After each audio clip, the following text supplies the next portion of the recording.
mindset is absolutely critical to change. I don't like being called a life coach. It just feels like it's a 3-month course and people are telling you how to live their life, but I have no right to tell you how I think you should live your life. Alex, I was confused. I could see a man, but the energy emanating from him was not anything that I have ever experienced before from another human being. Nothing is hard work anymore. I think that's made us a little bit lazy. Easy societies create weak men. I do count myself as a Serb. You know, Australia is my home. I love and respect Australia, but my soul, my roots, that deep, deep part of me is Serb. The top 5 people that you spend the most time with will actually influence your thinking. Can we change anyone if that person doesn't want to change? I don't. It's a waste of energy and a waste of time.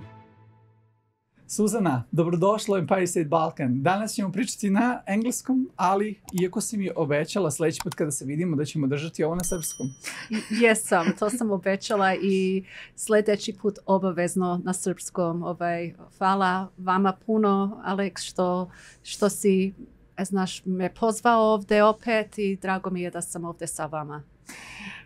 Moje zadovoljstvo. Hvala ti puno, radiš divne stvari i stvarno mi je nekako drago da sa ljudima danas podelimo mnogo toga.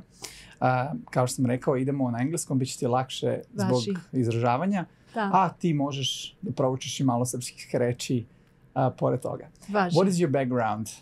You were born in Australia, right? Yes, so I was born in Australia. I was the first Australian Serb born in my immediate family. I have a cousin that was born 2 years before me from my uncle in Australia, but it was, we were the first two. I was the first one in my immediate family. My family is from Leskovac, from a selo outside of Leskovac. So tata iz selo koje se zove Đinđuša, a mama selo pored Đinđuše, Pridvorica. To je blizu do Bojnik, bliže do Bojnik nego Leskovac. Brat mi je imao 2 godine kad su došli u Australiju i posle 2 godine ja sam se rodila. Naš kengur su me zvali kad sam bila mala. You were born there? I was born in Australia, yes. From the early age, I heard you kind of knew your purpose. How's that possible? I did. I really don't know how that's possible. I think we all have a purpose, and I think most of us as children do know. For me, when I look back, I knew deep in my heart, deep in my soul, that I was here to make a difference to people. I was one of those children. I don't know if I was any different. I might not have been, I'm not sure. But everybody was attracted to me, you know, from as far as I can remember. Old people, 80-year-olds, babies, when people would come and visit the family. I have a beautiful family, beautiful people.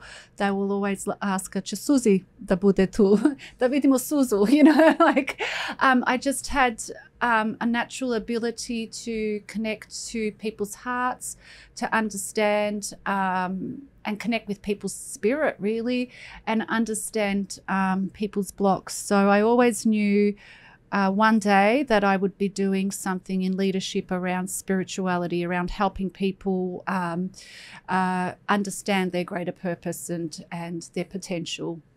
So for people who don't know, what do you do right now, and what is your main purpose at the moment? Yeah, absolutely. So I'm a top success and elite performance mindset coach.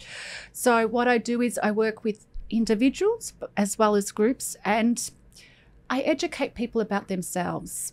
And in that education, them understanding themselves. So yes, Alex is one part of you, but how do we tap into the inner genius of Alex?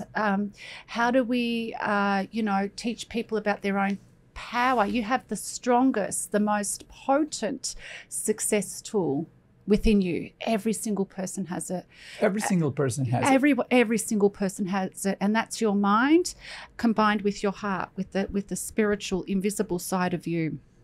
However, we've been living our lives generations with paradigms that we are limited, but science now shows us that we're not limited. There are some limits, but they're very, very few in between. Even science can't tell us exactly what they are.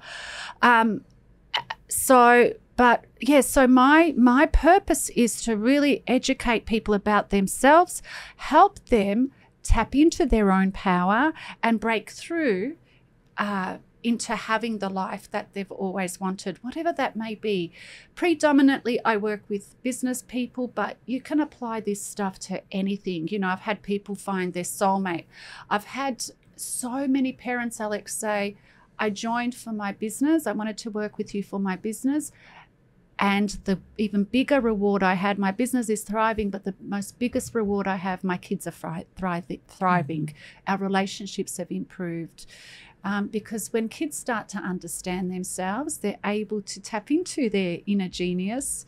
They're able to, move through bullying and understand, how to get through bullying, and understand how to use their beautiful, beautiful, marvelous minds to break through, to get better results, to whatever it is that their gift is. And we all have it.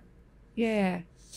So my first topic for you will be unlock your potential, because I feel like my purpose in this podcast is to unlock people's potential. So we do have a similar kind of topic in our life, and I love that. Yes. This is exactly what I like. Yeah. And we're gonna try to go to imagine somebody who is kind of locked at the moment and want to go to the next level, but feels like stuck and something is missing and something is not allowing them to go to the next level. So that's how we're going to go through this. We're going to try to, the first question will be, what role does mindset play in achieving personal growth?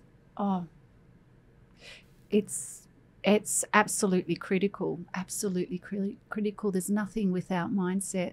You think about it. And that example that you showed, someone that is blocked and they feel stuck, I would say that most of society feels that way, in at least one area of their lives, if not, a number of different areas in their lives. Mindset is absolutely critical to change. Yep. Any change that you want. If someone has like mindset that it's kind of down at the moment and feel depressed and maybe stuck, and they call you and say, look, I feel like I have potential, but there's something inside that doesn't allow me to go to fulfill my potential.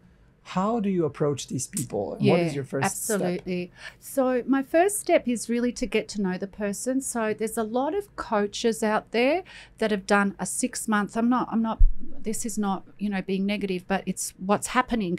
They've done a 6-month program and they'd probably say, think positive, change your thoughts.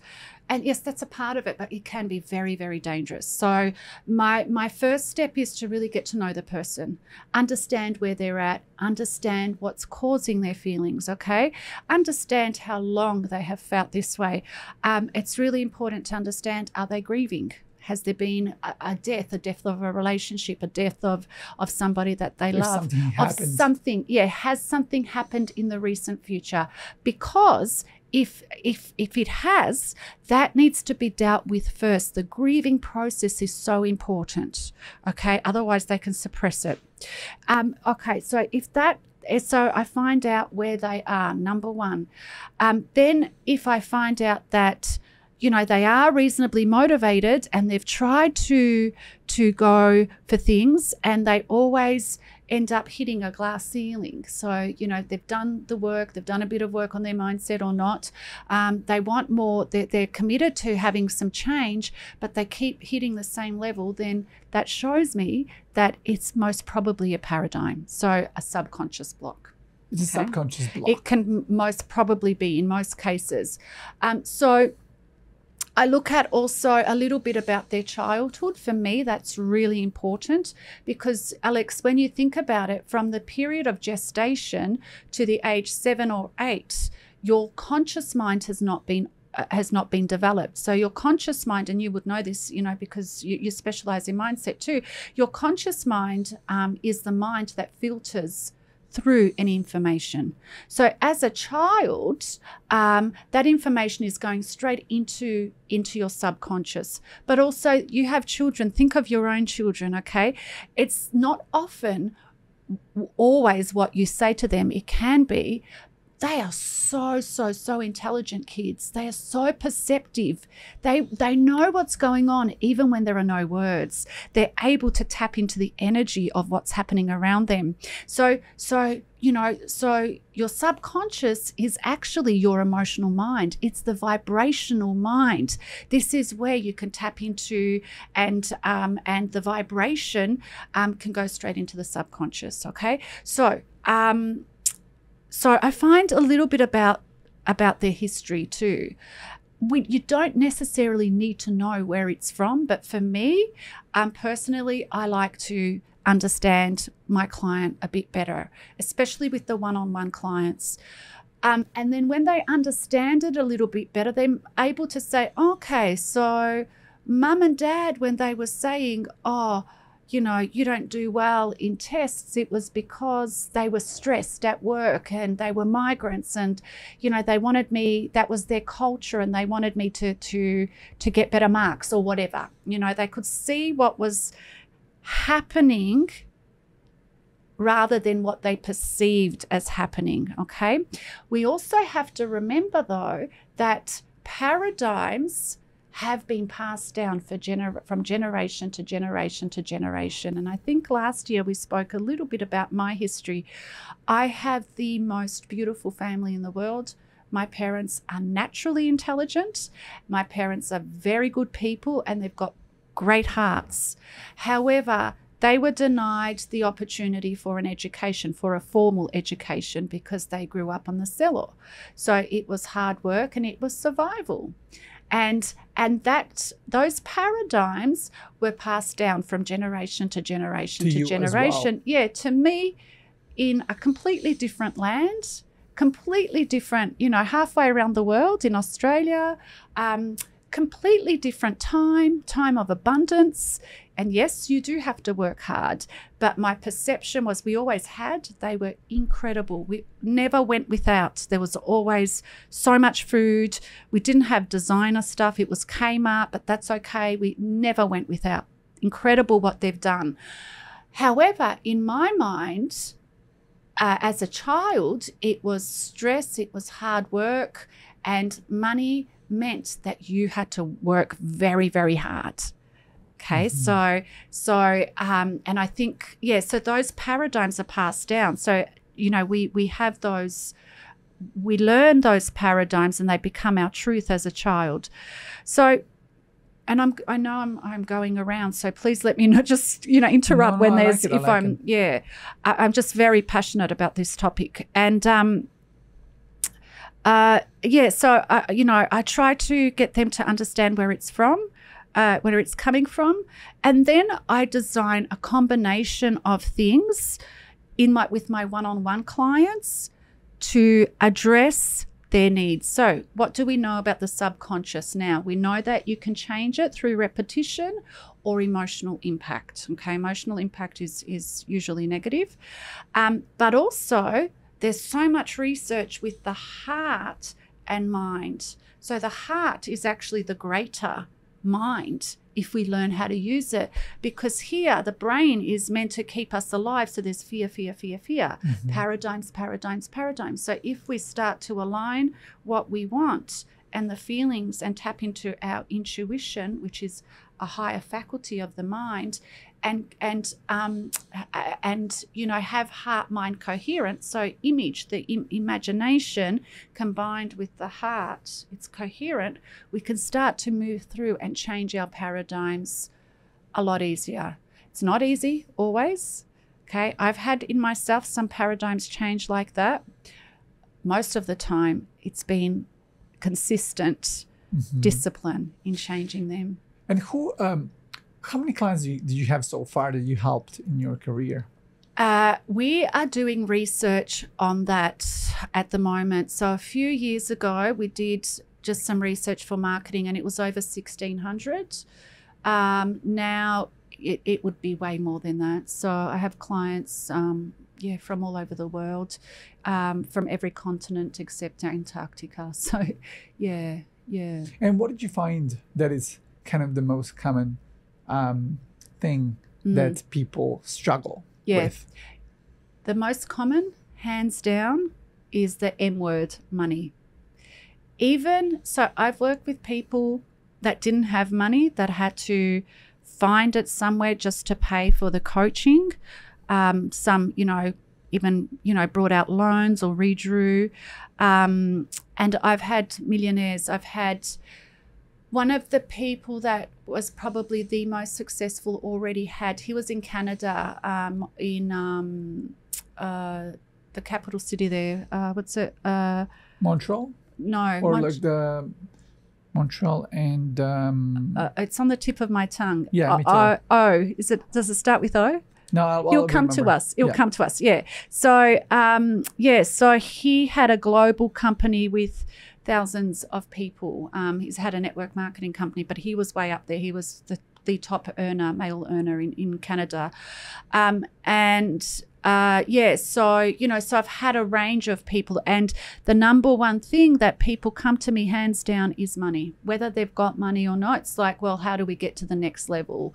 And also some people with money allow money to be their master, so they want to break through that.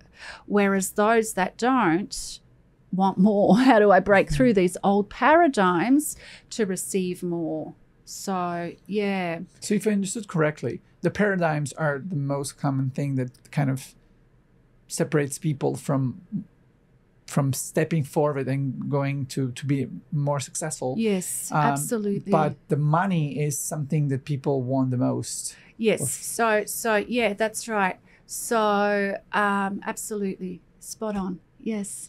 Okay. So how can we overcome self-doubt when trying to reach out our full potential? Beautiful. You know what I love most? What is it? When you really understand who you are and remind yourself of who you truly are, there's no room for self-doubt. Self-doubt doesn't even exist. And I love that moment when the click, when my clients actually understand it. So what does science tell us about us humans, about you? And, this started with Tesla and, quantum physics, Einstein. So quantum physics recently discovered that the smallest particle is actually nothing. The atom has nothing in it. So therefore they thought that we had nothing because we're made of atoms, right? But then when they researched that particle, the atom, the nothingness, they realized that it wasn't nothing at all. It was an intelligence. It was a consciousness. And the more they studied and the more they went into it, and Nikola Tesla talked about this, we are all one. When you understand yourself, you understand that there's no difference. And the deeper science went into that, they realized that this consciousness, this intelligence, you know how long I have been teaching this and I get goosebumps. I just had them right now. That this intelligence is the same intelligence that has created the whole universe, that has created our solar system, the sun, our earth, everything that we can see, and it is in everything. So you want to say when people know who they are, they know who they are, there is no self-doubt. So they have to remind themselves. We have to remind ourselves more than so you might know the information, but no doubt you'll have to remind yourself. There's days weeks that I forget also, even though I've dedicated my entire adult life to this work. my mentor, Bob Proctor, he was no different to us. He would say that himself. The only difference was his discipline in studying every single day, in reminding himself every single morning of who he was, the power within himself, and how to tap into that. Now, when I say to people, quantum physics, Alex, now shows us that you are 99.99999, 12 nines after that percent, nothing. And this beautiful man, intelligent man that I see is 0.0001% physical, right? Wow. That's less than 1% of who you truly are. Wow. Yeah. And this nothingness that you are is the most creative force that exists. It is God energy. It is the greatest intelligence that exists. That's you. So you want to say that we are nothing, but we are so powerful even if we are nothing, especially when we know who we are, we know our purpose, and we also remind ourselves every single day we have to do that, right? Maybe not every single day, but often. That's right. So we are nothing in the sense that we are everything, not that we're just nothing, right? Right. We are everything. We are the greatest intelligence inside us. And that does not mean that you are special. I am special because we know this. There's no specialness out there because every single person is this. Is special. Yeah, is this energy, has this energy within them. Right. Okay. So, yeah. So when you remind yourself of that, the doubt, how can there be doubt? You're right. So how did you end up with Bob Proctor? That's an amazing story. Yeah. He is such a genius, that person. Yes. Tell me that story. Yes. First of all, I think we are all genius. But that story is one of my most special stories and goosebump experiences in life, where for years, ever since I discovered Bob Proctor, was just drawn to him. All of the psychology gurus and everything that I admired, they didn't go out the door, but he added that layer of who we truly are, not just the brain, but who we are. And so I was in senior management, as you know, for most of my career, and I would be driving to work every single morning and listening to Bob. But while I was driving, nothing else mattered. I was on stage with Bob Proctor. And so you were visualizing that. Yeah. But not visualizing that it's out there. I was feeling like I was the person that was on stage, like I had remembered a memory. Mm-hmm. And not only that, he respected me as a professional, and we were really great friends. And I don't know how long I was doing this. And I remember when I'd walk into the office, in my mind, nobody knew, right? I was the business person with an international success coaching company, and my company had employed me as a consultant. That's how I felt. Okay. And I wouldn't even go to lunch with people most of the time. I'd go and just on my own and read a book, and I didn't want to get into politics or any of that stuff. And what happened was, it felt like not much was changing, but I was changing inside myself. And my external environment was changing, not in the way that I had imagined it, but they started, just like the CEO and my manager, they just started opening up. More and more opportunities were opening up for me. And I was perplexed because they had such great workers. They'd get in early and they'd stay really late, and they were so dedicated. And I did a great job, but I wasn't one of those that was so dedicated. So opportunities started to come up more and more, but also inside me, the desire to leave work and start my own business and finally start to do what I've always wanted to do, to create and to serve the world through my gift, was becoming stronger.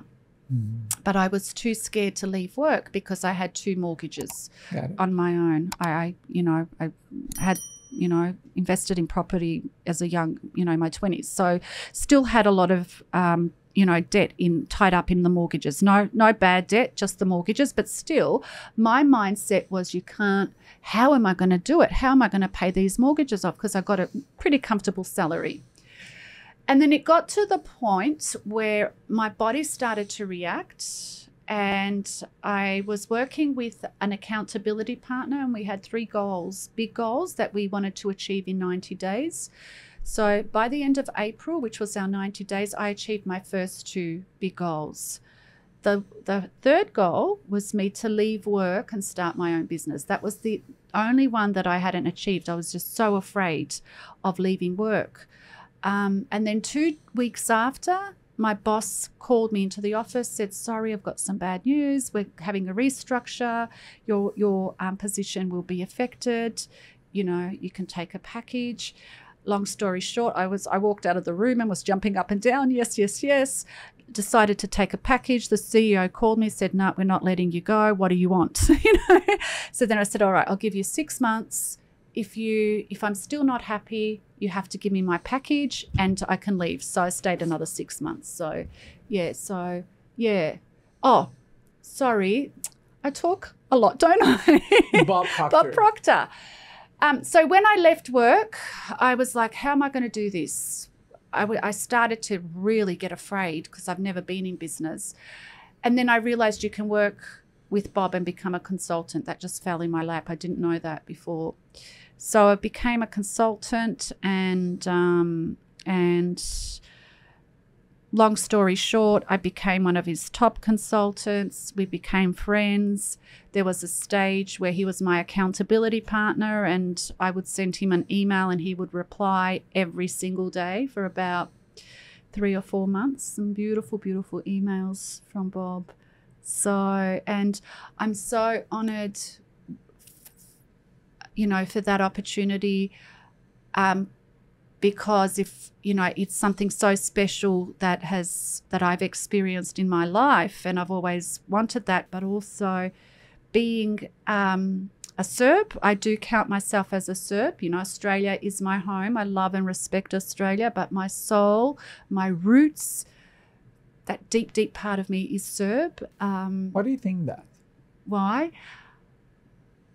It just is. I don't know. I think maybe the way I was brought up, I didn't know Serbian and I didn't know English, until I started school. The love of my family. My parents always spoke about the extended family. So my mum didn't have any family in Australia. So we would write to Baba and Deda, my cousins, from my mum's side, my dad's side, kumovi, and also one of the best things my parents ever did was they had 3 months off work when I was 11 and my brother was 15.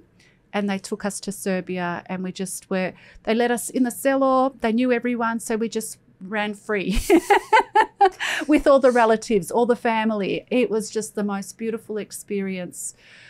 We're connected. They connected us to the community, to folklore, all of that. Nice. Yeah, but it's always been, Serbia's always been my soul. We're going to go back to your grandma later. But first, so I want to know, when your dream becomes reality, you're becoming basically first person to Boba Proctor. That's right. And the first Serb too. Serb. Which makes me very proud. Yeah. And what is something about Bob, besides what you mentioned before, that separates him from a lot of different people in your life? What is something also that you learned from him? Oh my God, there's so much, Alex, so much.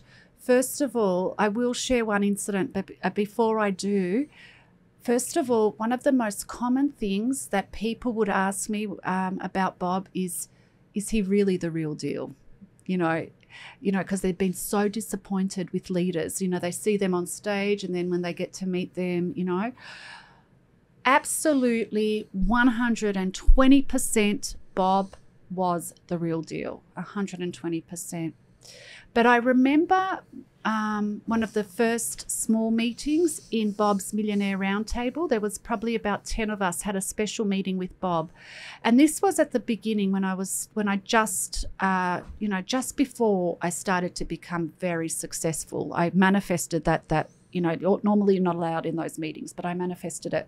So I was very intimidated by Bob.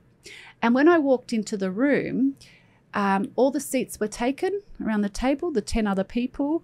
The only seats that were not taken so Bob was here, the one right next to his left side and the one right next to his right side. So I had no other choice but to sit next to Bob. Yeah. Mm-hmm. And the meeting hadn't started and I was sitting there quiet and he was quiet. He was a fairly quiet man.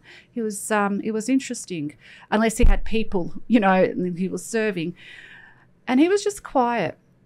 And Alex, I was confused. My mind was confused because I could see a man, in his 80s or, late 70s then. So there was a man there. My eyes could see a man, but the energy emanating from him was not anything that I have ever experienced before from another human being. The energy to me was a divine energy, divinity, if I could imagine what divinity was like. That's what my heart was telling me. So he was a man that was so dedicated every single day to tapping into his greater potential and understanding not just his mind, but who he is in the spiritual sense. He works from spiritual, mindset, and then physical, which is the right way to do things, I think. Starts with spiritual, you said? Yes, the invisible. And then goes with mindset? Yes. And then last one is physical. Physical. Yes, that's so right. And I can explain that. Yeah. Mm-hmm. Yeah. So here is a man that so understood and was so connected to that invisible part of himself, that divine part of himself, that he emanated divinity to me. He changed the world. He changed so many people. Oh my goodness. He really did. Yeah. Yeah. Or we're going to go back to him again. Sure. What's one small daily action anyone can start doing today to become their best self? Sure.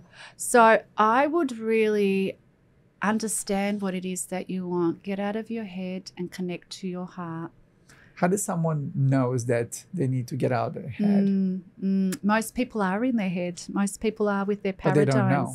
Yeah, most people don't know. That's right. They just feel this is my reality. This is how I am from Serbia. That's right.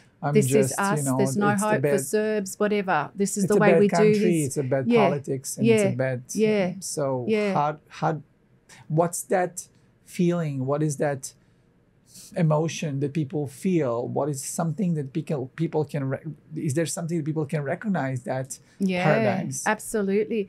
They are all paradigms, everything that you've said. So anything that you think is a paradigm, anything that you believe is a paradigm, and you can have good paradigms and paradigms that hold you back. But I would just suggest to them to understand what you want. For some people it is a difficult thing. Ask yourself, what is it that I don't want? And often what you want is on the opposite side of what you don't want. What if people say, I don't want this kind of discomfort that I have? Yeah. I just want peace. I want to be happy most of the time. Sure. I don't want to work for anybody else. Yes. What if they say that? Yes. So what does peace and happiness look like for you? Describe it for me. The peace and happiness means that I feel connected to myself, that I feel with purpose, that I want to, my purpose is to help others, for sure. I know that purpose, and it's like, that's one no-brainer. Like, I know that.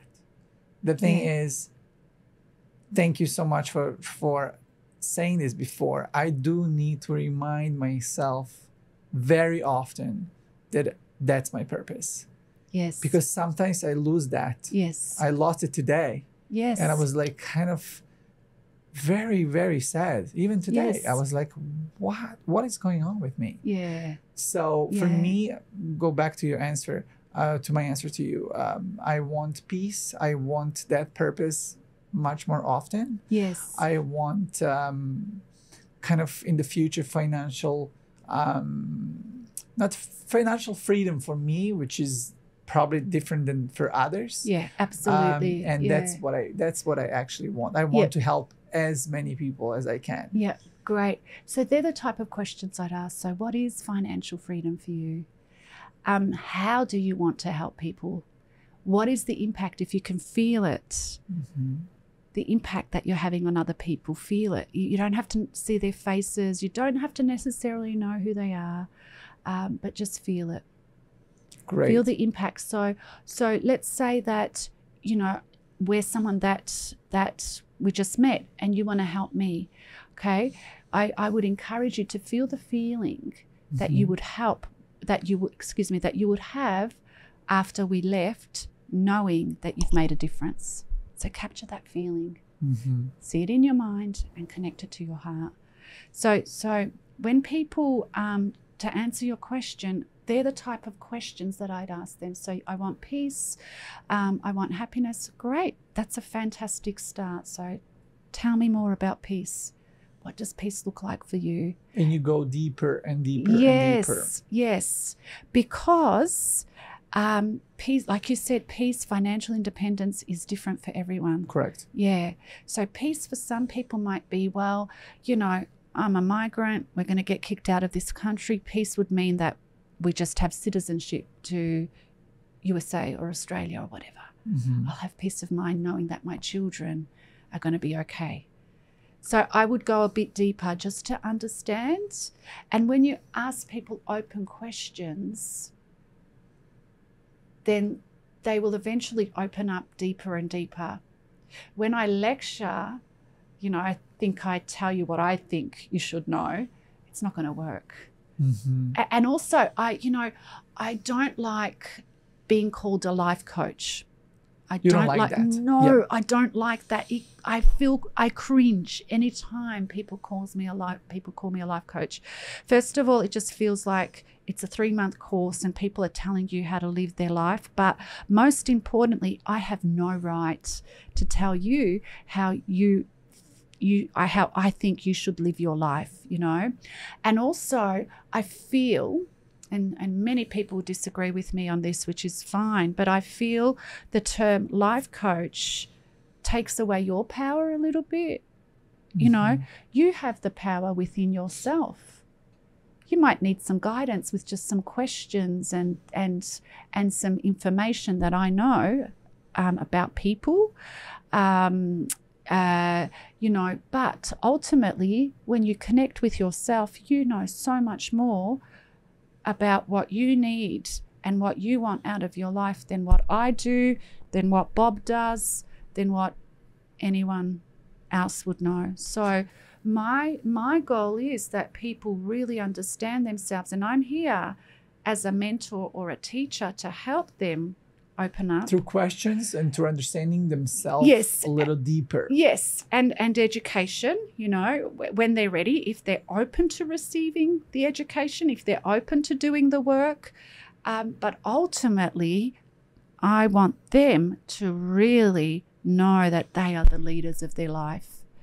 Now, that doesn't mean that they won't need me. I've got clients keep coming back every single year. The more they grow, the more quantum leaps they have, the more they want to come back. Some, you know, have, you know, a year's coaching with me and then come back, you know, sometime later. Some, you know, that's all they need for this time. You know, me too. I keep having mentors because I want to keep stretching. I want to keep understanding this beautiful experience that we're having. I want to break through my stuff too. So it doesn't mean that you don't need a mentor or a coach, but a good mentor is one that actually helps you tap into your own power rather than taking it away. Okay, I'm not a guru. You know, I'm not any different, you know, to anyone else. Yeah, neither is Bob. He just disciplined himself every single day to become the person and to understand himself better. What is something that you learn from him that will stay with you forever? Oh my God, there's so many things. One thing that's the most powerful. Sure. It's in my book, and it was one of the most powerful moments was when I first saw him. He didn't know me back then. It was my very first training with him, and it was September 2017 in Toronto. And I was sitting in the front. He had no idea who I was, and he was on stage. And he said, did you know that if you did not exist, the entire universe would be out of alignment?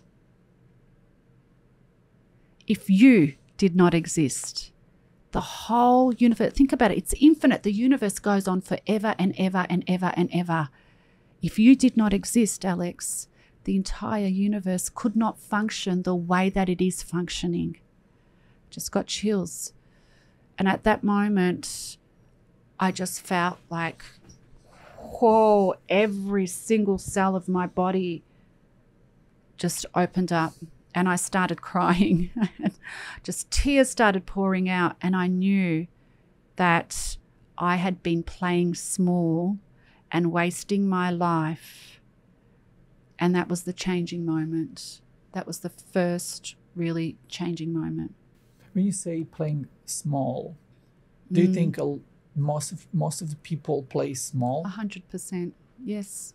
And the sad thing is, I'm guessing, just a guess, this is not fact, but I'd say 98, 99% of people play small the whole of their lives. They've never known the truth of who they are. They've never seen what's possible when they've taken big risks and really gone for that thing that they would really love, or really started to understand themselves. It's comfortable. It's not easier, but it's just comfortable staying where you are. The change is really hard. Change can be hard. Change requires discipline. Who changes? Do you think that people who have biggest pain, or do you think that people who can change? That's a really good question. I love that question. I think the people with the biggest desire change. But also, I love that you've brought pain in, because pain can lead to that desire too. You see, I think we're living an era, time, where everything is comfortable. We have water, we have clothing, we have, most of us, not everybody, has a warm home. Everything is so accessible. And nothing is hard work anymore, or it doesn't have to be hard work. It doesn't have to be hard work to have the basics, our basic needs met. And there's so much abundance, which we're so blessed with. But in some ways, my personal opinion, I think that's made us a little bit lazy and a little bit, even though we desire change, most people desire some change in their life. We're so used to instant gratification. And there's a saying, it says, easy societies create weak men. Easy societies create weak humans, I cannot agree more on this. Yeah. And I feel like in the future, what's going to separate people who can change and can actually do big things is ability to put yourself in discomfort for a little bit of while, for continuous progress. Yes. Because I feel like it's so easier now than before. Even the small things. I remember when I was small, I was waiting for the bus for a couple hours sometimes when it's snowing to get home. So when I actually moved to New York, my clients were telling me, oh, tomorrow is going to snow, so we're not going to work out. And I said to myself, why?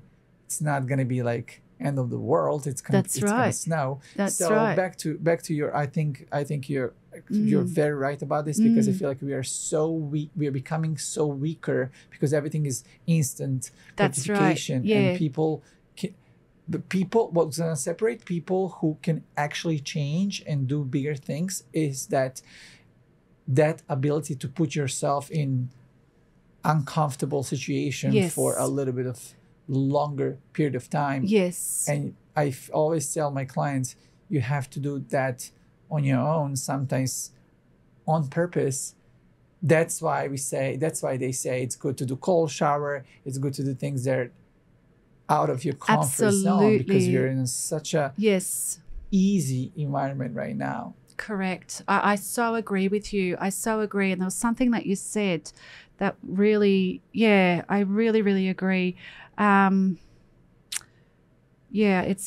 will come. It will come. But I definitely agree with you. And I think that's why so many people do not achieve big things, I look at my mother. She's in her 70s and she has now starting to have arthritis, but she's out there still gardening and working very hard at home and everything. But that's what keeps her going, They had it tough. So, so she keeps going. But it's desire, and then it's discipline. The people that are able to discipline themselves to get through tough times. But I'm here to tell you, though, it's so important, because even when you achieve your goal, you will have tough times. Even tougher sometimes. Actually, more often. Yeah. And, I used to dread the tough times, but they are such a gift. Mm-hmm. If you allow yourself to go through them, feeling the pain, just not rushing it, feeling the discomfort, and just you keep going anyway. My gosh, how much that teaches you about yourself. More than anything else. More than anything. I think both. I think success, great success that you've never had, is a gift, and it teaches you about yourself, and it just opens you up to the jewels and the wisdom and the gifts that you have inside yourself that you didn't even think you had. But also the challenges to do the same thing but in a different way. I agree. Why do so many people feel empty or unfulfilled even when they have everything? That's such a great question. For me, when you said that, for me personally, look, I think, again, it relates to what we were saying. Everything is so easy, instant gratification, we want that. I want that top, so they take out credit or whatever. Everything's that instant gratification. But if I'm allowed to get spiritual on this show, I think also beyond that, deeper than that, is they have a weaker spiritual connection.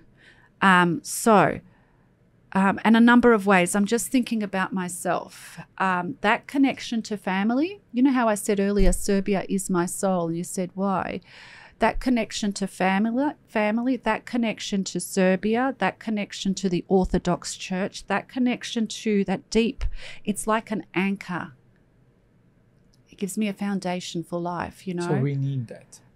I certainly need that. That's a part of me that has anchored my life, so that I'm not, out there wishy-washy on drugs or whatever people do. But studies now show, these are studies from Columbia University, from a lady professor. She's a professor in clinical psychology and education. Her name is Dr. Professor Lisa Miller, Columbia University. She's done a lot of studies on the brain, and she now has evidence for, I think it's 2 decades she's been studying the brain, and now she has evidence that healthy brain function when someone is connected to spirituality, and she says you are able to actually see in the brain when somebody is aware and deeply connected to spirituality, whether that's, you know, Orthodox, Serbian Orthodox, Christianity, Judaism, whatever it is. She's also found in her studies, I love her work, she's fascinating. And then the deeper you connect to a higher good, to spirit, to whether it's religion or spirituality or whatever it is, the deeper you open up to synchronicities, to health, to being able to know that you're okay and that there is a higher force moving through you and into your life. So therefore, you know, materialism and you know, stuff like that, it becomes meaningful. Everything in your life becomes meaningful because it is a part of spirit, right? You know, you can't get lost. Her studies also show that children that grow up in a spiritual community or a family that connects them to their spirituality are significantly less likely to commit suicide, to abuse drugs and alcohol, and to have premature and unprotected sex as teenagers. She is so confident in her studies that she said it's basically giving your and also have less mental health issues. Like mental health, you know, issues are, you know, lower. But she basically says that if you had a physical pill to give your child to protect it from these things, it would be a connection to spirituality. So I think that's probably why people are lacking purpose. So spirituality, and for me, definitely family, and that connection to extended family and community too. And I'm not just saying Serbian community, but a wider community. Yeah. Yes, I agree on this. I would say most of my guests that I had here, I would say top 7 people that I interviewed are actually better spiritual connected to something than others. Yeah. And it's funny that I thought about that today, like a couple hours ago. Wow. When I felt for myself slight emptiness, and I said there's something that is kind of missing there. I didn't want to go too deep, but I felt that emptiness. Yes. It's funny, but and maybe, you know, it might be something missing, but maybe that emptiness is calling you to something deeper. You know, I believe that. You know, sometimes depression, those low emotions, and that's why I'm very careful to not just promote positive thinking. Positive thinking is important, but you're human, and the law of rhythm says you will have lower emotions. Which is healthy. It's healthy, that's right, unless you become a victim. That's when it's not healthy, and you use them as an excuse.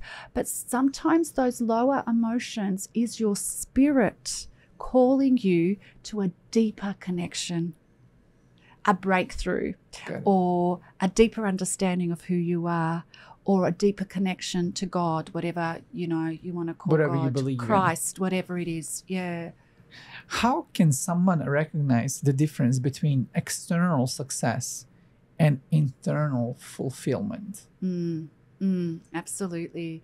So for me, again, it ties back to the answer that you know I just gave, but for me also, a lot of people want external.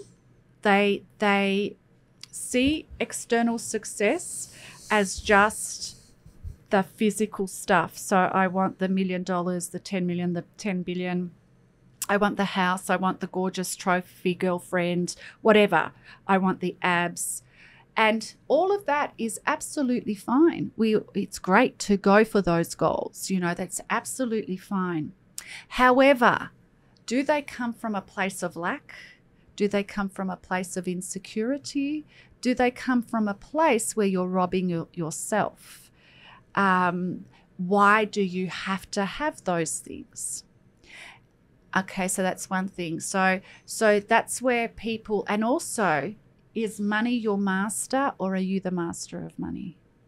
Where does money come from? It's invisible source. It comes That's through, powerful. it comes from God, right? Or that energy that is consciousness, whatever you want to call it, God, Christ, whatever it is, the universe. It's the same thing. It doesn't care what you call it, really. Do you know what I mean? It's the same thing, and it's moving through all of us. So just going for material things because there's lack, and that's where you find your security, okay, then the material things become your God. Mm-hmm. They rule you. And there's no guarantee what's going to happen when those material things go. Okay, you'll be nothing. You'll be destroyed. Right. You'll have a nervous breakdown. You'll be whatever. Or you'll be working your butt off, exhausted, getting sick to keep those things. Whereas when you connect to the truth of who you are, and, you know, Tesla speaks about this. Bob was who he was because he was able to connect, no different to you or I or anyone listening to this. We all have it. And you understand. So remember, spiritual, mindset, physical. Everything comes from that invisible intelligence. It is everywhere. It's in this microphone. It's made this microphone. It's in this chair. It's in you. It's in me. So everything comes from the invisible. Okay? So when you do go for that big house or that big home, that intelligence is guiding you. It's your intuition. Einstein spoke about intuition. Tesla spoke about intuition. In fact, because I was at the Tesla Science Foundation conference, so I've been, doing even, studies on Tesla and, knowing that a lot of his inventions just came from nowhere, when he was most relaxed. His intuition, he was able to tap into the invisible. He had an image in his mind first. He was able to tap into the invisible, God, source, energy, whatever. His science even showed that there is a God. There is, So if you tap into that, and that is your main source and nourishment, and then you have an idea of what you want. So mindset, heart, okay? And you are working towards becoming better and working towards having that home, working towards your first billion, okay, or million or whatever it is. These are all good. They're stretching you. They're becoming more, okay? You are coming from the place that everything is okay. I am guided. I am protected. I am fulfilled. I have purpose. I have meaning. Just the fact that I'm alive, I have purpose and meaning. I am loved. I am love. And you know those things are from a higher source. So you have them with a state of gratitude rather than I have to have them because I won't survive without them. Very different. Now, in the event that you lose all of that, because you can and you will, one day we're all going to go, right? Yep. I remember Bob saying something to me in one of his emails. He said, and I can't remember what it was about. I just remember his words. He said, Suzana, we don't own anything in this world anyway. So why are you worried? Everything we have will belongs to someone else. It will be given to someone when you're gone or passed on or whatever it's going to happen. Doesn't matter, It really doesn't matter. So in the event that you are connected and you lose that, it's okay. It's okay because you've got the most nurturing, most lovable, the greatest intelligence within you anyway. And what's meant to be yours will be yours because it always has your back. Always. It has your back, my back, every single person's back. But the problem is we try to control. From our fear, from our emptiness, we think we have to have this person. We have to drive this car. What if you were meant to have something even better for you? What if you're meant to have a better car that will give you deeper meaning? Yeah, this is very powerful. What is the biggest misconception about happiness? That things can bring us happiness, that when we arrive, we'll be happy. Okay. A lot of people do this. Yes. I was the first one who was doing it. Yeah, and I catch myself doing that these days from time to time. I'll be happy. When I arrive, I'll be more peaceful. Yeah. When I arrive, I'll be more calm. That's right. That's right. That's the biggest misperception. That's right. And Again, happiness is in this moment, right now. the If only you want to happiness. feel it. Yeah. What practical steps can people take to reconnect with a sense of purpose? Yeah, absolutely. So again, you know, I would do two exercises. I recommend people do two exercises. First of all, just write out, get out of your body, out of your system, all your thoughts, your feelings and emotions now. Just get them out. Put that aside, get a clean sheet of paper and just ask yourself, what would I love? Do a shopping list. And the things that you really love, go back and read it. Allow yourself to dream. That will connect you to your purpose. Ask yourself, when are the times that you feel most energized? So is it when you're, you know, teaching children? Is it when you're painting? Is it when you're in your law practice? When's the time that you feel so great after you've done that thing? And do more of that. And that will connect you to your purpose. Yeah. So to find things that we actually like to do when you feel the most energy, the more purpose, Yes. and then to try to work around that. Yes, yes. And if you can't start a business with that, just keep doing it until you'll find it. It's in there. It's in there. No one's separate from their purpose and their gift.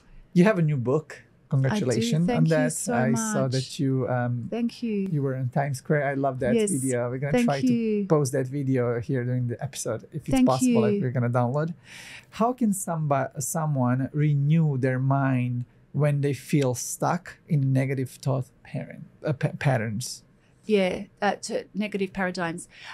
So I would write those paradigms out so you get them out of your body onto a piece of paper.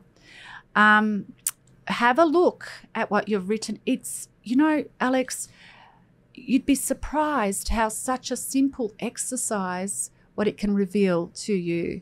So that exercise, just to be clear, you write down things. Yes. You really recommend to use pen and a paper to write down things. Yes. Yeah, absolutely. Why is that? Because you see, you've been thinking about it subconsciously or consciously all of your life. So it's been there. Okay. When you get it out of your body onto the paper, it's not going to completely get rid of it, but you're moving the emotions and the thoughts out of your body onto paper. When you read the paper and see it visually, you're able to see it from a different perspective than from within yourself. You might even find some ahas in there, okay? But just the act of writing it, you know, represents it's moving out. And then, you know, start small. What does it mean? So what does it mean? Start small. Don't try to do big things. Don't do an overwhelming list of things that you write. Tomorrow I'm going to do 10 things every day. You might decide that, you know, I want to achieve, I don't know, I want to lose 10 kilos by March. Okay, that might be the thing that you really, really want. So, you know, every day read your goal, feel it, and do a small walk rather than 10-hour workout or whatever's required. But also start to change the way you see yourself. Ask yourself, who am I as this healthy, fit person? And start to feel like them, you know, in small bits. You don't have to change immediately. It probably won't last if you take, you know, try to change everything at once. What if you go with, we are trying to change and we're doing small steps and let's say working out and we start walking and we want to change small things, but we have a partner who doesn't support us at all. Yeah, that's a great question. Then we have like environment that it's like nobody works out and like you're feeling people, your friends are telling you, what are you doing? Like you never worked out before. Now you're like trying to do what? Yeah, absolutely. So Bob would always say that the top 5 people that you spend the most time with will actually influence your thinking. So if if you're in a relationship, then start to, and that relationship is really good for you, start to spend less time with the other friends that say don't work out. Start to find friends that are at the gym and start to spend. You don't have to let go of your friends. Yeah, that's right. You don't have to not be friends with your old friends. I'm friends with people that I've been friends with for 30 years. I just spend less time with them because their goals are very different. So environment really shapes our mind. Yeah, yeah. And you know what? If people are going to cut down your goal, don't share it with them. Keep it to yourself. Sometimes we don't know. Maybe we think that somebody will not, but then when we share and then they cut our goals. That's true. And that's why, you know how I was sharing when I was driving to work? I did not tell anybody, no one, because it could even be that little look or that little energy. They say, oh, that's nice, but you can feel their energy, you know. So nobody apart from me and God knew that was happening. So, yeah, you don't have to share your goal unless it's with, you know, your personal trainer or someone that you know is 100% on your side. And if you can't do that, and if you, sorry to cut you off, we are living in an information society. If you can't find friends straight away, get onto podcasts, listen to podcasts. You know, you've got great topics. Find the information, read a book, anything that will keep you focused until you start to attract, and you have to start attracting better people into your life. If you change, your relationships also change. 100%.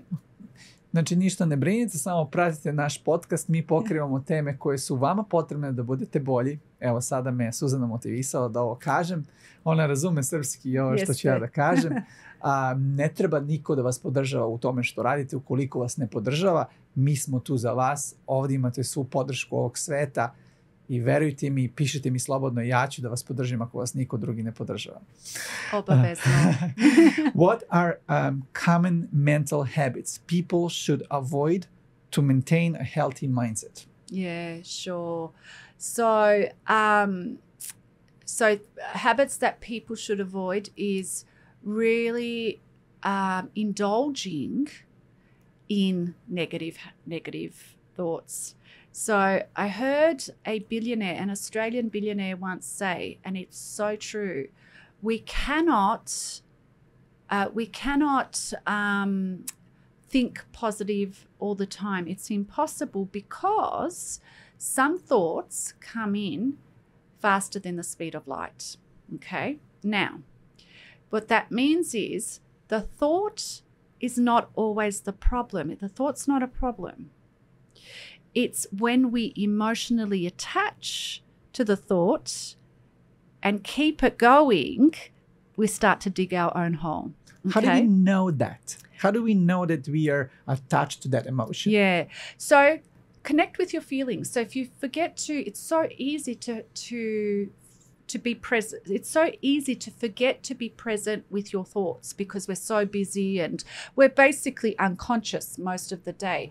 But if you start to have a heavy feeling, a feeling that just doesn't feel right, a lower vibrational feeling, okay, so what type of thoughts am I thinking? What has led to this feeling? And just do a scan then. Okay, so that's when you know. Is it similar to... Maybe it's too late, Suzana. Is it... It's well, once it's to the feeling, it might be, but I don't think it's ever too late. I think if you remember, even if you've gone through a day or a week or a month and you've been feeling this way and you notice it, oh, no wonder I've been feeling this way because I've let that thought come in, you know, and I've entertained it. Yeah.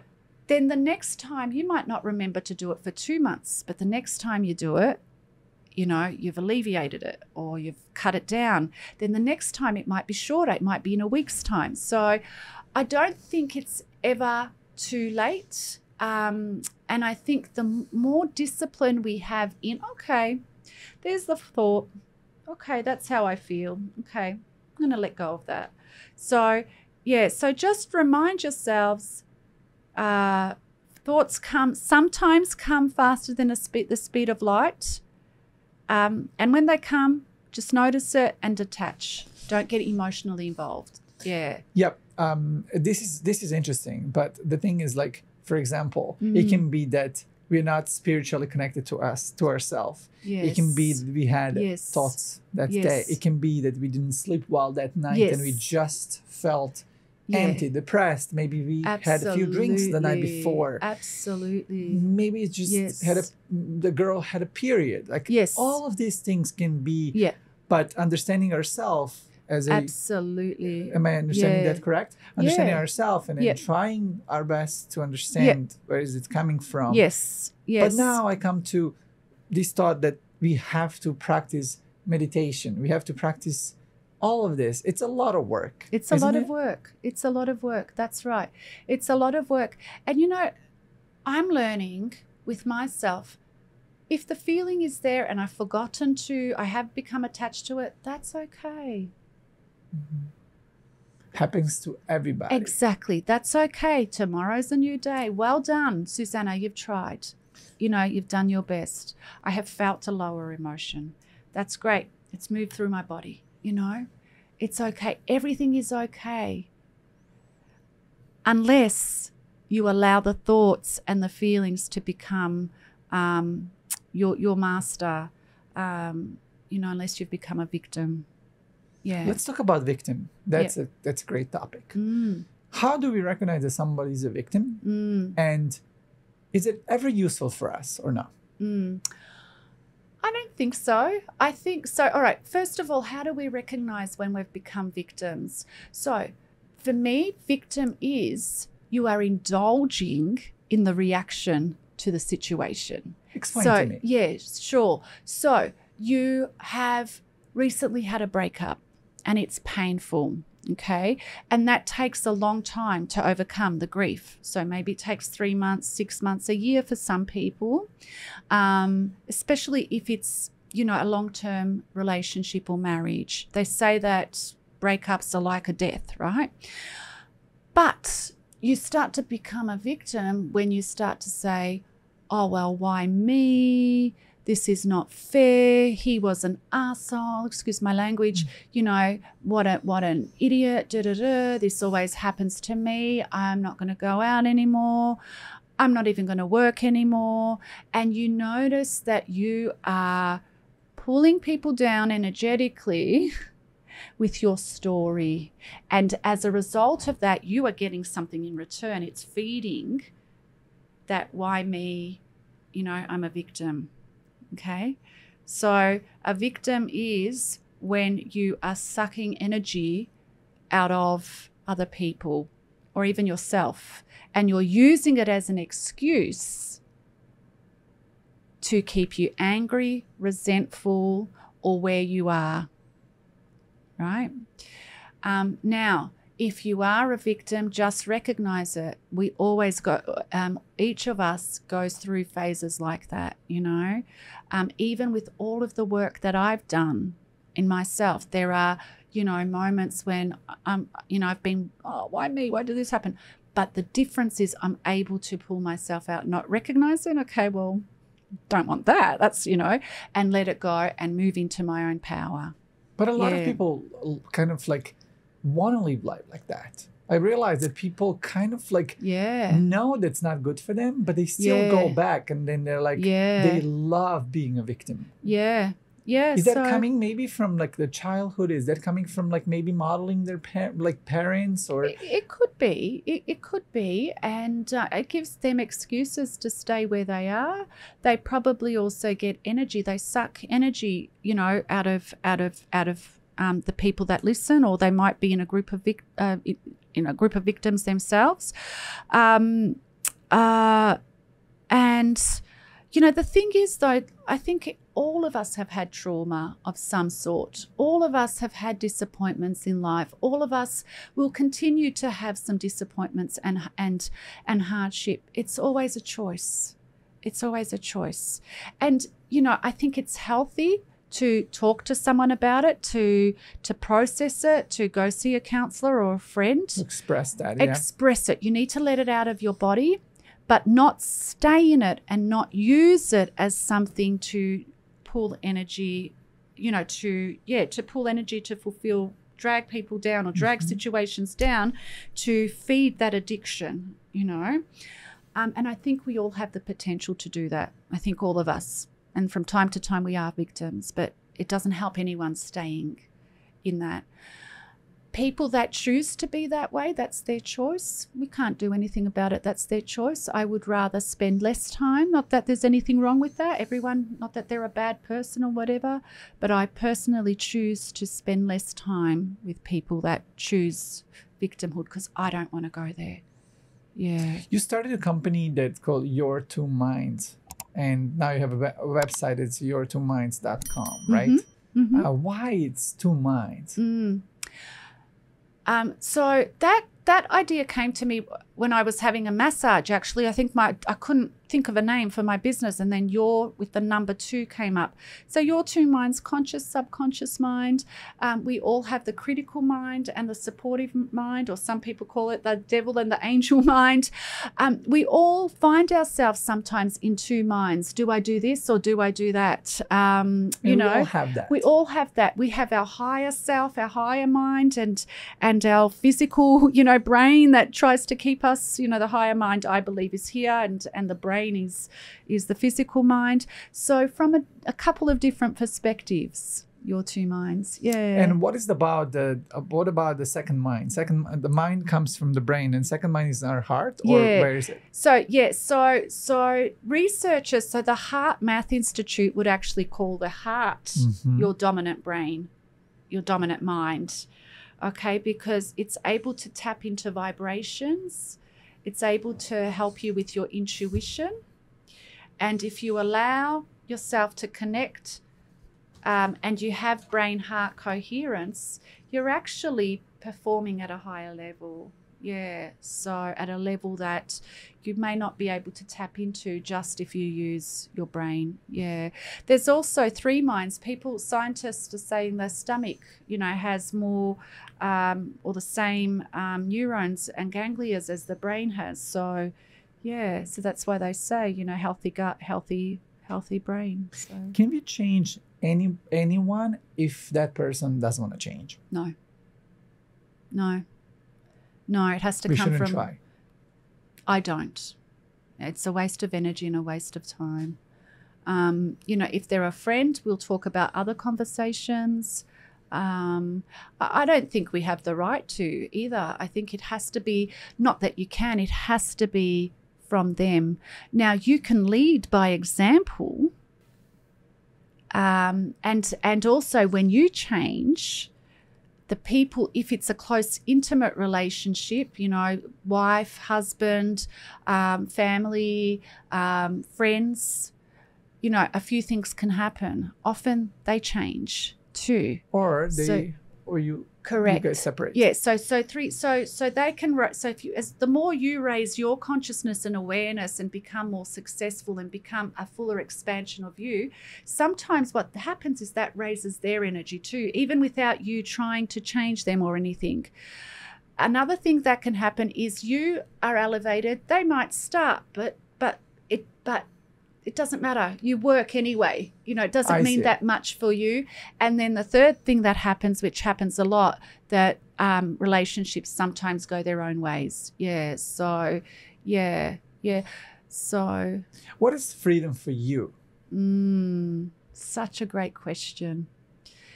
Freedom for me is living my life completely or as much as possible aligned with my spirit and with the understanding of my potential, and that I can apply that potential to any area of my life, which means when you do that, you must have whatever it is that you want.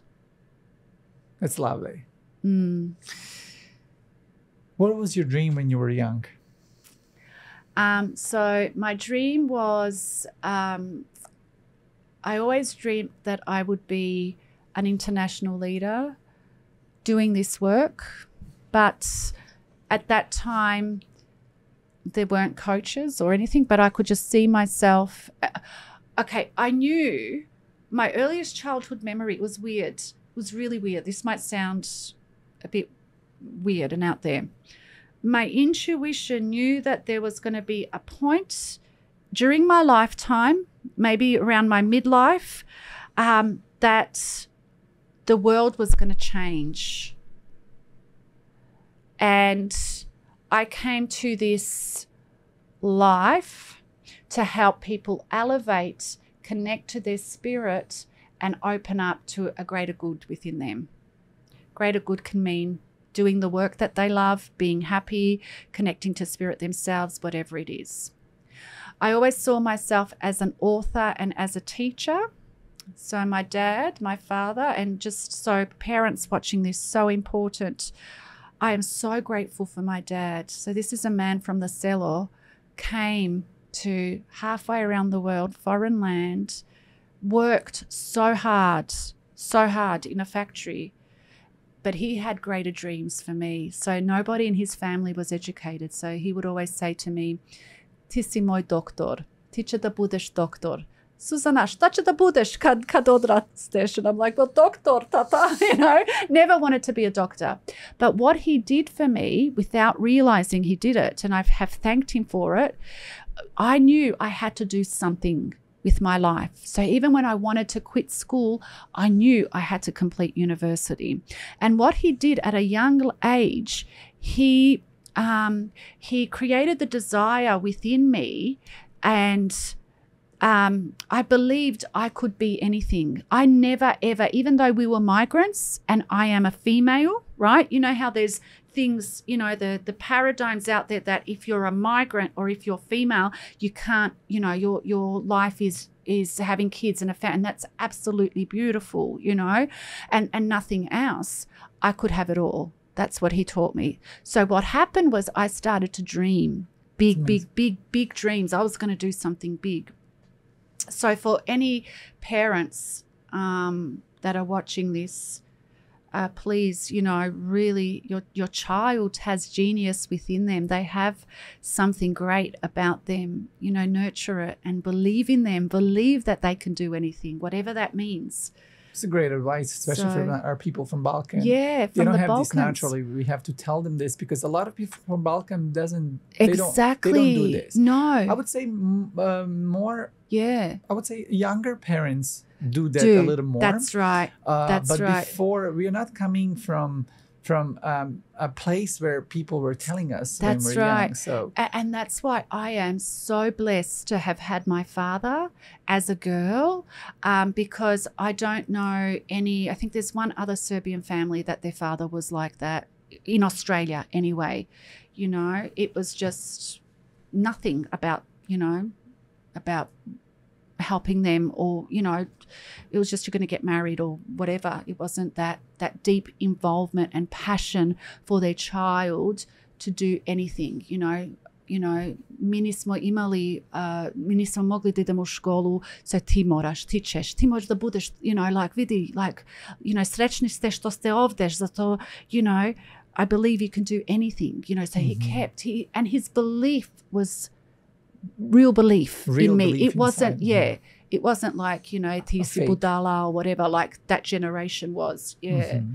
So who had the biggest influence and the greatest influence in you? You know that answer. I know. Can you guess? Baba Nada. Baba Nada, yes. Tell me about Baba Nada. We have to talk about her here. Oh, Baba Nada, my gosh. I wish we could bring her here on the physical. So Baba Nada was short woman, originally from Vranje, from a selo near Surdulica, which in Vranje, close to Vranje. And she came to Australia, I believe she was in her 50s. Mm-hmm. So was in Australia. Her and my grandfather were in Australia for 30 years. That woman, Baba Nada, was the most incredible leader that I have ever met, and so blessed to have her. She was just incredible. She did, like I said earlier, she did not know English. She was there for 30 years. Only knew one or two sentences in English. That's it. Yeah, she didn't learn, but she didn't have to. She wanted to change houses. She lived in the housing commission. And when my uncle died, he lived close, so she wanted to move apartments with my deda.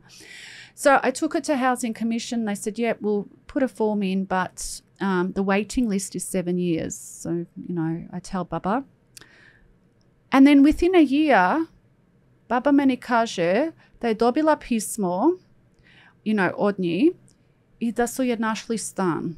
Novi stan, novi, baš novi. Za And I'm like, godinu. what? Za 1 godinu manje, around 1 year. So baba je išla na njen način tamo, made friends, znaš, pravila im pitu. Uopšte nije znala engleski, uopšte. I, priča, znaš da je izgubila sina, možda je, she just had this way. I oni su joj, svi ko su je sreli, su se zaljubili. She had an ability to connect heart to heart in a way that I've never, ever seen before. Everybody loved her. She was such a strong woman, but not strong to put you down. She had that same force as a strong person that will put people down, but in a positive way. She was incredible. People would ask money. Yeah, nema problema. She'd give it to them. They would always pay her back, always. And she was on a pension. Every single time you would meet her, she'll say, hvala Gospodu Bogu što me doveo u ovu državu. Hvala Gospodu Bogu, vidi koliko pare imamo. And she was on social security, Ima se, uvek se ima, vidi, always grateful. Always grateful, always. It shows that gratitude means a lot to you when you want to be happy. Yes, and the way she was with me and my brother, we completely, or any child, was completely safe. I think maybe on one occasion she raised her voice, and one time her and I had a fight, had an argument. But other than that, it was just pure ljubav, and affection, and saw the beauty and the intelligence and, just incredible, incredible. There's stories about her in Serbia with, her nephew, my stric. Every time we go, he's always talking about Baba Nada. Mm-hmm. Everybody, even more so than his own mother, her sister, and I think I shared this with you last year, one of my last memories of her just before she died, and it was also one of my greatest. I went to see her. I'd go see her regularly, and I parked my car in front of a park, and I see Baba Nada in the park with a lady who's a stranger. I didn't know who she was. So I went up to them and, pozdravila sam se sa babom I onda sa ovu ženu I, ja kažem engleski, ja sam Suzana, and she said her name and kažem, this is my grandma, ovo je moja baba. And she looked at me in my eyes and she said, broken English, your grandma? My mother. And then Baba told me that she was a refugee from Afghanistan. Her husband was killed and she had nobody in Australia with 2 children. Nobody. And can you imagine what this woman went through in her home country and then as a refugee on her own in Australia, and and she found sanctuary and family in my Baba. Wow. Just even amazing. Though the Baba didn't speak English or anything, they couldn't communicate. No, they communicated through the heart. Yeah. Neither of them knew English very well at all, but they communicated through affection. Baba was so affectionate, And we come again to the energy that we spoke before. It's all. It's everything. Yeah. I have 5 quick questions. Okay. And one of them is, what is the best advice you ever received in your life? So it comes back to my Baba Nada, and she used to say, kad daješ drugoga, čuvaš sebe. Kad čuvaš drugoga, kad daješ drugome, čuvaš I sebe. So by giving, by being generous, genuinely generous and loving and giving, you also are giving to yourself. Yeah. What is the worst advice you ever received in your life? Worst advice? Gosh, I don't know. Worst advice. you know, I really don't know, because everything in my life has turned out, whether it's been positive or negative, has brought me to where I am now. So there's nothing that I would change, because it's led up to me now. I really can't think. I'm not sure. That's the most not answered question on this podcast so far. Really? Like, a lot of people do not. This is so interesting how brain works. Wow. People cannot come with the worst advice. Wow, which I that's like, interesting. but it's interesting. Yeah. What is your most repeated thought? Most repeated Thought, like your thoughts, like thought. Look, I also get thoughts that, who are you? Who do you think you are? But I've learnt they do come up. But my most repeated thought at the moment is, thank you, God. Da, da, da, da, da. What's the one book that you gave the most? Gave it away to somebody else? Yes, but that it's not yours. Yes, that's such a great question. I think I have given away quite a few copies of various books, but I think probably The Alchemist by Paulo Coelho. I used to give that book away a lot as a gift. Yes. Why that? Why that? Because for years and years, I haven't read it in a long time. It might be time to read it again. I used to read that book once a year in my 20s at least. It was so inspirational, and it said in a simple, beautiful story of the truth of who we are and what happens when somebody dares to go for the thing that they really want. I think it speaks to my soul, to the writer's soul, and has the ability to crack open the soul up for more passion, love, and understanding of who they really are. Yeah. If you can bring something from Australia to the Balkan region, Serbian and countries around, and if you can bring one thing, can be anything, culture, food, anything, it's in your mind, and then something from Balkan region, Serbia, maybe Selo, to Australia, what that would be and why? That's such a great question. So Australia to Serbia, definitely not food, because I don't know what Australian food is. When I think about it, and I know Serbian people, Serbs have it anyway, but I think what I would bring is the experience of having the whole world in one place. Melbourne, where I live, I can say hands down, we have every single country food, restaurants from every single country. Mm-hmm. And it is very high quality food. So a part of me, I feel so blessed to have grown up with not just Serbs, but all people. Mm-hmm. Well, when I was growing up, it was mainly European people. Now it's the whole world. So that's what I would share with, But having said that, I hear that Belgrade is now full of all different cultures. It wasn't like that the last time I went, but yeah.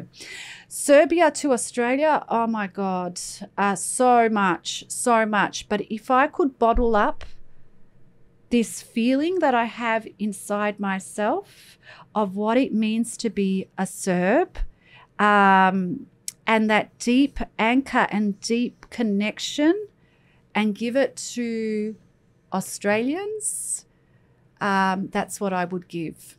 So it's not the tangible, it's the experience, it's the mm-hmm. roots, we are so lucky to be from the Balkans, so blessed, we are so passionate. We are so grounded. We can be strong. we are people. We love people. When I went there when I was 22 and I was traveling around Europe, the thing that stood out for me the most with Serbia, even though they were going through tough times, you know, Belgrade was a mess then. Oh my God, they were the most hospitable people. They would give you everything. So I think that experience, I think that. Is there something that you would like to share that probably we didn't cover today, but you feel like you would love to cover? We covered so much. My heart would just like to reach out to your audience, which are probably predominantly from the Balkans. And I would really, from my heart, from my soul, understanding, being, you know, a woman that is from the Balkans, even though I've grown up in another country, the Balkans for generations have had tough times and we've had to survive. And if I would just invite you to open up to the greatness that you are. People in the Balkans have everything going for them. And it's time to uplift the Balkans. It's time to not be the poor little old me countries. It's time to show our greatness, to show our gifts, to show our talents, to show our children that they are talented. And let's get the Balkans out there and the Balkan people individually connected to their hearts and souls and knowing that absolutely anything is possible for you. That's what I would like to say. Thank you so much for this message. This is exactly a message that I love to be spread from this podcast and to this audience that actually need this so much. And one of my big purpose on this podcast is actually exactly that message that you just shared. So thank you so much. You're for welcome. The end, you have a chance to ask myself one question if you want. Absolutely. I see, so, you know, I've been here last year and this year and I love what you've created. How do you want to touch the lives of people? How do you want them to feel? Because I can see you just going so big. People need this podcast and I will see that and I'll hold that for you. Podcast, I always say this, podcast at the moment is just a tool for me to get to these people. Yes. In the future, we'll see what that's going to be. I know one thing that I really want to get to these people. And at the moment, this is my way to do it. But very soon, we're going to start something even bigger. Oh, that's so good. Something that I will open up a little bit more, and then I will tell people how can we help them in the next level for people who actually want help. But for me, this is very clear, even though I need to remind myself, as I mentioned before, almost every day, that my purpose is very clear. But I do need to find my own way, how to do it, how to spread message, how to approach these people. But I'm not, I don't have doubt about that. I just need to find my own way to do that. Yes. And to approach these people and to change people's life. Yes, absolutely. I just want everyone to know that I love your work, what you're doing.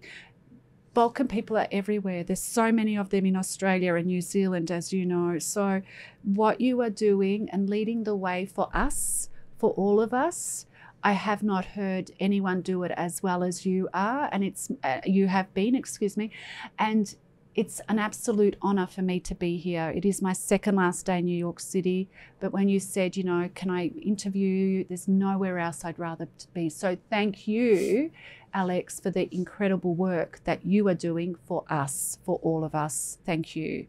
Suzana, you're very welcome. I just want to thank you as well for exactly what you shared today. Also helped me to understand myself on a deeper level. I always learn something from people. Even though I talked to you last year, I needed this again. For some reason, nothing happens for no reason. And I feel like I did learn today much more than I did last time. Maybe I wasn't ready. Maybe something else happened. Yeah. But I also want to tell you that you should be proud for the things you're doing in your life. I think that you do have a very, very big purpose, and you're sharing that very nicely, very calmly, and I think you should actually be so proud of yourself. Thank you so much. Tell me also, your books are, I just want to tell people, you can tell me in English and I can translate. Absolutely. So my colleague and friend, business partner, McKinney Smith, who's from Canada, and I wrote a book, Renewing Your Mind, a couple of years ago. And that was a workshop that we did, and more people wanted that information. So we produced a book. And just a few days ago here in New York City, we launched the Renewing Your Mind workbook. So people have got something tangible to work through, different topics, and it's meant to last for a year or a few months. So we've got exercises that people can complete every day, and also a journal. So they're all available. Renewing Your Mind series is available on Amazon. Great. Yeah, thank you. Thank you one more time. Thank you so much. Hvala svima vama koji ste ostali do kraja ove epizode. Nadam se da vam engleski nije smetao, pored ove divne gospođe ovde koja je prenela toliko informacija. Svi vi koji se osjećate usamljeno i na neki način vam je potrebna podrška, mi smo tu za vas sa ovim divnim ljudima koji žele da prenesu svoje znanje i svoje iskustvo na sve nas. Ja vam obećavam da ćemo mi Balkan menjati u budućnosti još više. I hvala vam, a vi koji vidite vrednost u svemu ovome što mi radimo, kliknite na dugme subscribe ili prijavi se, kako bi meni bilo lakše da dovodim ljude poput Suzane, a mi se već vidimo sledeće nedelje. Hvala vam na podršci.